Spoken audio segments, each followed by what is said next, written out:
little continuation about Greek civilization. So 8.1 is going to talk about a lot about culture today. So one of the things that most of you are probably most familiar with the Greeks was all the Greek myths. And myths are traditional stories about gods or heroes. This is the bulk of the Greek religion, all these different gods. Okay, in they're similar to other civilizations at the time, that they believe that there are many different gods and that they have an effect on the humans. But a little bit differently, they do not believe, the Greeks, that they're all powerful beings like some of the other civilizations did. They did believe they had powers and that would affect them, though. They tended to think of their gods as being similar, more similar to humans in their look and in how they acted. In fact, they often had them like get married and have children, and often play a lot of tricks on each other, kind of act a little childish, to be honest. So they didn't end up really fearing them as much as in other civilizations. There are many, many gods, but there are the 12 like most important gods are called the gods of Olympus. And those are the ones, those 12 live up on the real mountain in Greece, Mount Olympus, its highest mountain. And they believed that the the humans couldn't get up there, that they were protected by a cloud gate that would hide them from humans. But the gods, of course, could leave whenever they wanted. Okay, so because they did believe that the gods would influence their life, they did do a lot of rituals, certain actions or words they would take, usually part of a religious ceremony, to try to make sure that they earned the favor of their gods. So they would do this either in temples or in their home, offering these gifts, hoping for like a reward.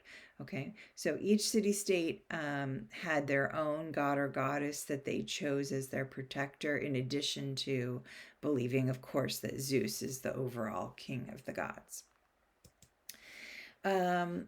Speaking of Zeus, one of the things that every city state did was that they had festivals, often to honor their gods or goddesses. They had public feasts and sacrifices. And this, of course, is how the Olympics started. It was originally for Zeus, and it began very early, 776 BC, and it was held every 4 years in the city of Olympia. So that's how it gets its name, the Olympic Games. And of course, nowadays we still have them, although they're not, in glory of Zeus anymore. The modern games started in the late 1800s in Athens, when just as a competition. And it is still something about earning, having pride for your country now, just like the different city states would have pride in their outcome and want their gods to be happy with their performance. The other thing I want to talk about was they did not believe that you spoke directly to the god. If you wanted to hear from the god, you had to get to go visit an oracle. So an oracle is the word's used for a place or the person, for both. Okay, so it's a shrine where a priest or priestess would speak for the god or the goddess. So one of the most famous is the Temple of Apollo at Delphi or Delphi. And you would go and you would give offerings, right, to the god or goddess, and you would want to speak and ask a question of the god or goddess, but you couldn't do it directly. So there would be someone you would speak to who would go, and there was one particular priestess, usually in this case in Apollo, to that they could speak only directly to the god, and so you got it third hand. And there would be prophecies. They really believed that their fate or destiny, or whatever you want to call it, the events would happen, and there's a prophecy. And so you could go and ask, kind of like, is this the right thing I'm doing if we go to war? Or, is this the good leader, right? So you'd go and ask to like kind of feel better about your decisions. And then word was always very general, so you could kind of like look into, read into it how you wanted. It wouldn't be, of course, very specific. Um, Historians disagree on, was this kind of like a money making scheme, like priests, ran this. There's some written evidence that maybe priests sent out people throughout the Greek world to know what's going on so they can like have a good answer ready. Um, Also, there's interesting stories about this particular temple. Um, they later found out, some historians have proven that they think that there was kind of a crack in the earth, that it lies on a fault line, and that there was stories about some, maybe some volcanic smoke hissing up from the cracks, and when the oracle was, in the deep part of the temple. And so now historians are thinking maybe that the priestess was actually, the priestess was always, the oracle was always, acting kind of crazy, speaking in tongues, acting kind of drugged. So people didn't know if they actually took some drugs or if it was an act. Or now in this particular one, they're wondering if maybe there's some poisonous gases or different gases that were coming up from, that smoke that they described, since it was on a fault line. For whatever the reason, Greeks believed that what was said was like, an interpretation of their God's will. Okay, and so they thought it was very important to do that. All right, now let's switch over and talk about different parts of culture, their literature. So epics are, poems or stories, and so these Greek ones are some of the oldest ones we have. And they've been used as models for future writing. Shakespeare is said to have had very similar plots and settings, and the way he organized his plays seemed very much like a Greek drama. So it's very famous. In fact, here at Pinewood, you actually do read, I believe in ninth grade, one of these epics. So the two we're going to talk about today are very famous poems, stories written by the poet Homer.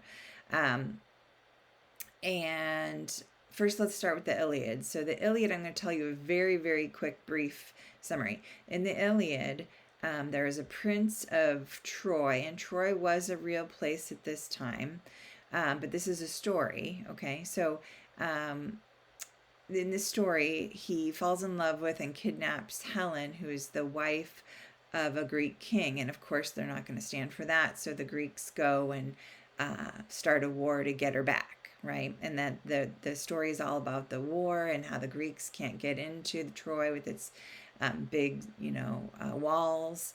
And so finally they hatch a plan that they're going to build this huge wooden horse, and then they have some of their Greek soldiers hiding inside this giant horse, and then the rest of them left and sailed away. So they had snuck in there at night so that so Troy wouldn't see them, right? And then they look like they left on the ship, but really there was soldiers inside in the horse hiding. And then when Troy feels like, oh, it's safe, they sailed away, and oh, look, they left us this present. And then they wheeled it inside the gates of the city, and then at night they all snuck out and opened the gate and let everyone back in, and then they all go and, of course, massacre the city and rescue Helen. And then the second story here, by the way, so a lot of students tell me that they thought the story of this wooden horse was a true story. It is not. It is a story. However, it's kind of understanding that it makes sense that you feel a little confused, because the Greeks thought of these things as truth. They used their stories as kind of like a history, so they would have also thought that possibly this was true. But no, it was not something that we have proof that it really happened. We believe it was just a story. All right, second one is the Odyssey. Odyssey is all about one of the heroes, the Greek heroes, Odysseus, who fought in that Trojan War that was in the Iliad. And then it's about his journey home. Now, it takes him 10 years to get home, which of course it should not have.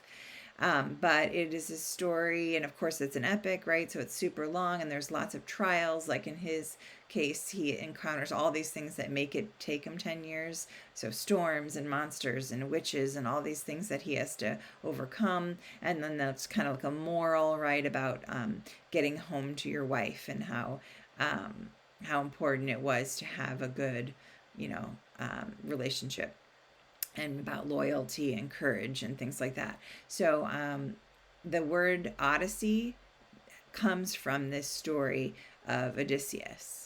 Okay, and so we know we use the word Odyssey now to mean a long, exciting journey, and that's where that comes from.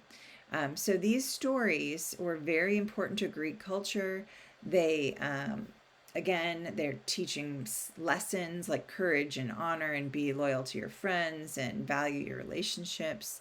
And so they were held up as important in Greek life, and that you should model yourself, especially boys, Greek boys, right? Model yourself after being heroic like this. Okay, so Greek literature, very important and long lasting. All right, and then another thing I want to talk about with Greek literature is the fable. So a fable, I'm sure you've read them when you were kids. It's very popular for adults to read them to kids to teach you morals, right? Moral lessons. So I don't know if you noticed, but fables are usually animals that act like people. They can talk and, run a race. Like here, the picture of the tortoise and the hare, right?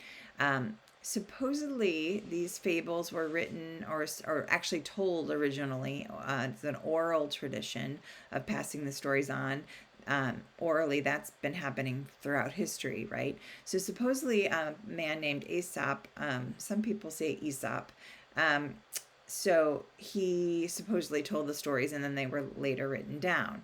Now, they're not really sure if he actually was a real person, or if someone just, attributed it to him, and, for the writing into one place.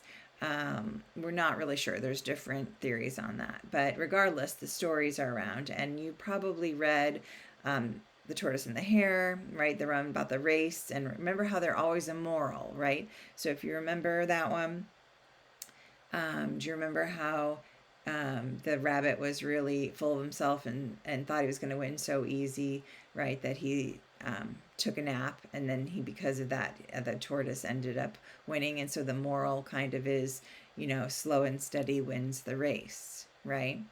So, and of course, I'm sure you've heard of the boy who cried wolf, right? About the boy who kept saying there was a wolf to get attention or whatever, and then there wasn't. And then when there really was a wolf, no one would believe him, right? So these stories, there's lots of them, and you've probably read a lot of them as a kid. And they started during this golden age of Greece. And remember, we've talked about golden ages. A golden age is when there is good economy and relative peace, and so people tend to focus on the literature and the arts and learning, and there's a glorious time of positive output of improvements and like those kinds of things. Okay, philosophy was a big thing during this time too. All right, and so that is about, yeah, that's all I need to say about fables. And then let's go into drama. Greek drama is also another major thing that happened, and is still somewhat used today. You hear about dramas, right, like on television or movies. At this point in history, it was a story in a play form, right? That's all they had. And there's different kinds of dramas. Originally, tragedy was the way that Greeks went, and tragedy is meaning there's some kind of unhappy ending. Usually, the character fails in their quest. And I mentioned there some of the famous authors that got really popular during this time. I'm not going to make you memorize them, but I think it is in one of the worksheets, so I put it in here. And you may have heard of like Sophocles or Euripides before. They come up sometimes. They're pretty famous. And then the second thing that starts to develop is comedy. Now, I know you think of comedy as like, haha, really funny comedy. And you do have to remember that for Greeks, that is more, it was less of that, and it was more just like a happy ending at first, right? Then eventually it does develop into being like more humorous. Okay, so there's this golden age that I mentioned before, about 500 to 350 BC. You see a lot of this drama. Remember, originally, they do this in glory of the gods, right? Put on these plays. Remember, they're part of the religious festivals.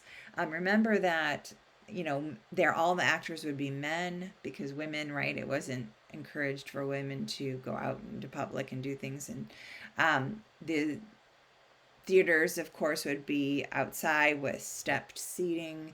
They had different masks. You see, they have masks here to quickly, change characters. And yes, the men would look like ladies too, right? That's just how it was.